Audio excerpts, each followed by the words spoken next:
chers amis, chers camarades et chers compagnons, j'interviens au nom des clubs Penser la France pour dire tout d'abord nos remerciements au pôle de renaissance du communisme en France pour avoir pris l'initiative de cette manifestation importante et pour nous avoir informés depuis des années des difficultés rencontrées par les mouvements communistes en Europe, particulièrement en Pologne. C'est dans ce climat qu'est intervenu le vote honteux de la résolution par le Parlement européen le 19 septembre 2019. Cette résolution est une stupéfaction pour tous les Français informés. Elle est une véritable insulte à notre mémoire, à la mémoire de nos parents, à la mémoire des Français. Notre présence à vos côtés est bien sûr un signe d'amitié envers vous, militants communistes, auxquels nous adressons un salut tout fraternel. Notre présence est aussi politique, éminemment politique, pour poser une question, une seule, adressée à l'ensemble des Français. Quels sont les enjeux dissimulés de cette résolution? Enjeux géostratégiques, enjeux nationaux, donc français, ces enjeux sont multiples. Pas besoin d'être communiste pour comprendre que la condamnation du communisme en Europe, c'est la condamnation de l'Union soviétique qui vise ni plus ni moins qu'à délégitimer la Russie au moment même où celle-ci enregistre succès après succès, l'OTAN échec après échec, au Moyen-Orient, dans le monde arabe et en Afrique subsaharienne. Pas besoin d'être communiste pour comprendre que la condamnation du communisme vise, ni plus ni moins, à empêcher ce qui devient une évidence aux yeux de tous. L'échec du néolibéralisme révèle l'échec magistral d'un modèle capitaliste et appelle d'urgence la recherche d'une autre voie économique et sociale, laquelle a toujours été ouverte par la pensée communiste. Pas besoin d'être communiste pour rappeler le travail immense accompli par le mouvement communiste en France.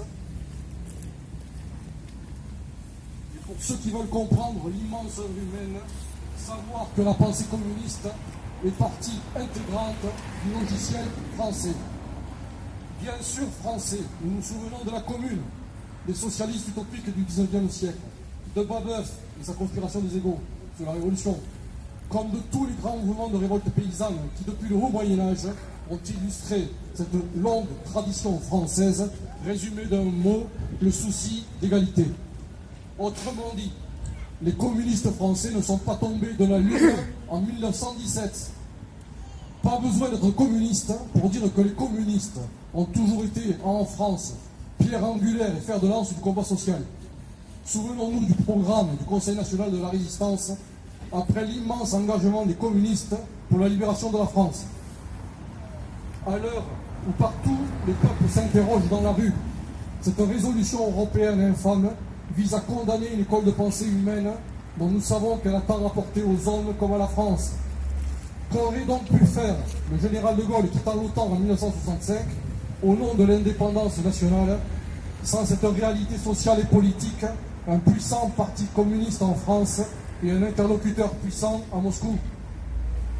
Et comment oublier aujourd'hui, à l'heure où la France se délite, où les territoires français se fractionnent en véritable ghetto de pauvreté qui se communautarise, comment oublier l'œuvre du communisme municipal en France qui apporta dans les moindres quartiers de France culture pour tous et solidarité sociale? Alors oui, les communistes français peuvent être fiers d'être militants communistes. Et si j'osais, je dirais, vous devez être fiers d'être communistes. Car la France a puissamment besoin d'un grand mouvement communiste pour construire le nouveau contrat social dont la France a tant besoin. C'est donc tout naturellement que ce soir, à vos côtés, nous voulons dire l'infamie que représente cette résolution du Parlement européen, indigne de la France. Je vous remercie.